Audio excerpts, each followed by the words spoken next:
নমস্কার বন্ধুরা, আজ আমি এগ ভেজিটেবল পরোটা বানিয়ে দেখাবো। তার জন্য থালার মধ্যে সমস্ত উপকরণ সাজিয়ে নিয়েছি। উপকরণগুলি হলো 200 গ্রাম গমের আটা, বাটির মধ্যে রেখেছি সর্ষের তেল, ধনেপাতা কুচি, কসুরি মেথি, লবণ, হলুদ গুঁড়ো, ধনে গুঁড়ো, জিরে গুঁড়ো, কাঁচা লঙ্কা, আদা, রসুন, পেঁয়াজ, আলু আর বিট, টমেটো, গাজর, একটা ডিম আর হেলমেন্স মেয়োনিজ নিয়েছি আর চিলি ফ্লেক্স নিয়েছি। এইসব উপকরণ দিয়ে আমি এগ ভেজিটেবল পরোটা বানিয়ে দেখবো। বন্ধুরা, ভিডিওটি ভালো লাগলে লাইক কমেন্ট শেয়ার করবেন। নতুন কোনো বন্ধু যদি আমার ভিডিও দেখে থাকেন তাহলে আমার চ্যানেলটাকে সাবস্ক্রাইব করবেন। একটা বাটি নিয়েছি, বাটির মধ্যে 200 গ্রাম আটা রেখে দেব। এবারে আটার ডো তৈরি করে নেব। তেল দিয়ে দেব, 2 চামচ তেল দিয়ে দিলাম। ময়ন ভালোভাবে মাখিয়ে নেব। এরপর লবণ দিয়ে দেব 1/2 চামচ, ভালোভাবে মাখিয়ে নেব। ময়ন খুব ভালোভাবে মাখিয়ে নিয়েছি। এরপর উষ্ণ গরম জল দিয়ে মেখে একটা সফট ডো তৈরি করে নেব। আটাটাকে খুব ভালোভাবে মাখিয়ে নিয়েছি। এরপর আমি 15 মিনিট রেস্টে রেখে দেব।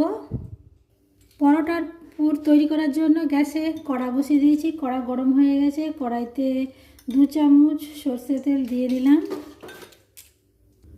কাঁচা লঙ্কা কুচি দিয়ে দেব। তারপর পেঁয়াজ কুচি দিয়ে দিলাম। আমি এখানে আলু সেদ্ধ করে নিয়েছি আর বিট আর গাজর যেটা দিয়ে গ্রেট করে নিয়েছি। পেঁয়াজটাকে হালকা লাল করে ভেজে নেব। পেঁয়াজটাকে হালকা লাল করে ভেজে নিয়েছি, পুরো লাল করে নিয়ে এরপর আদা বাটা দিয়ে দেব, 1 চামচ দিয়ে দিলাম। রসুন বাটা 1 চামচ দিয়ে দিলাম। এরপর তেলের মধ্যে নাড়াচাড়া করে নেব। ধনে গুঁড়ো 1/2 চামচ দিয়ে দিলাম। জিরে গুঁড়ো 1/2 চামচের কম দিলাম। এরপর তেলে নাড়াচাড়া করে নেব। এরপর টমেটো কুচি দিয়ে দেব,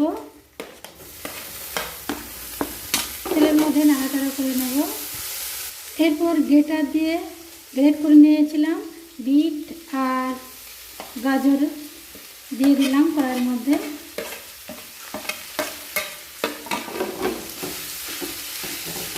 বিট গাজরের মধ্যে 1 চামচ লবণ দিয়ে দিলাম। হলুদ গুঁড়ো 1/2 চামচ দিয়ে দিলাম। এরপর একটু এক সাইডে একটু সরিয়ে দিলাম বিট গাজর। তারপর ডিম একটা ফাটিয়ে নিয়েছি দিয়ে দিলাম। এইভাবে ডিমটাকে এইভাবে ঘেটে দেব। ডিমটাকে এইভাবে ঘেটে দেওয়ার পর বিট গাজরের সঙ্গে মিশিয়ে দিলাম।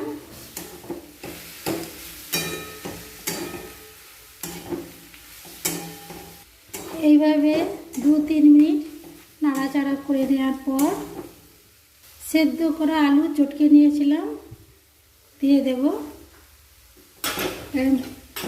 এইভাবে বিট গাজরের সঙ্গে মাখিয়ে নেব। এরপর ধনে পাতা কুচি দিয়ে দিলাম।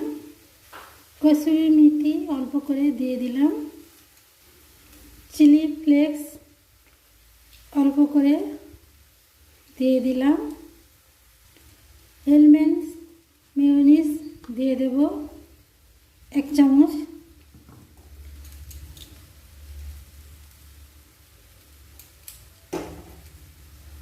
এরপর মেয়োনিজ এইভাবে বিট গাজরের সঙ্গে মাখিয়ে নেব। হয়ে গেছে পরোটার পুর।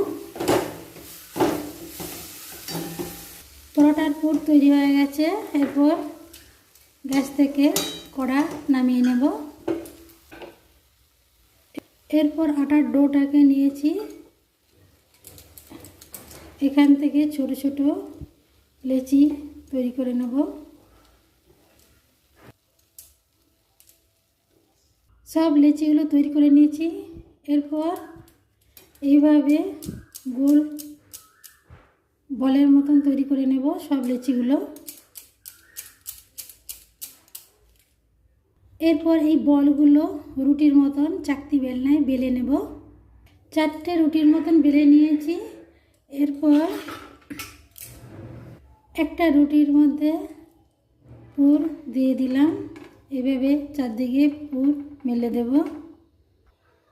আটা রুটির মধ্যেও পুর দিয়ে দিলাম, মেলে দিয়েছি।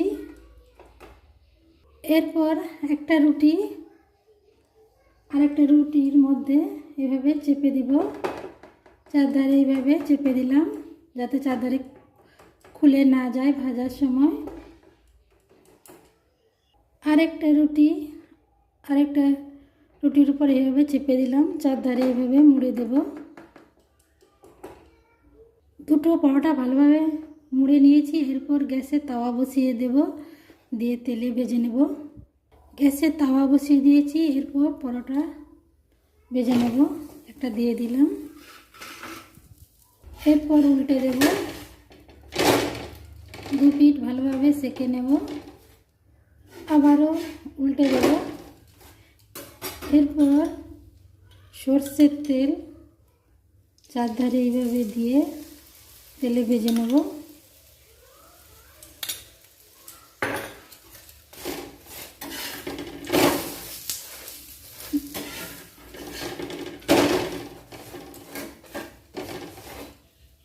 উল্টে পাল্টে তেলে এইভাবে ভেজে নিলাম।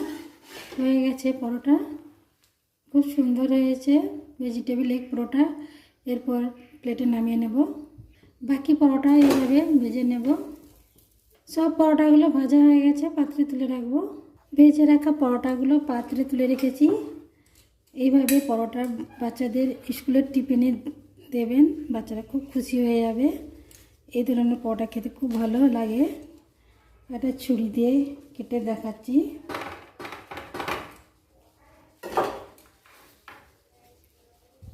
বাচ্চারা খুব খুশি হয়ে যাবে। এইভাবে পরোটা বাড়িতে তৈরি করে নেবেন। ভালো লাগলে লাইক কমেন্ট শেয়ার করবেন। নতুন বন্ধু যদি আমার ভিডিও দেখে থাকেন তাহলে আমার চ্যানেলটাকে সাবস্ক্রাইব করবেন।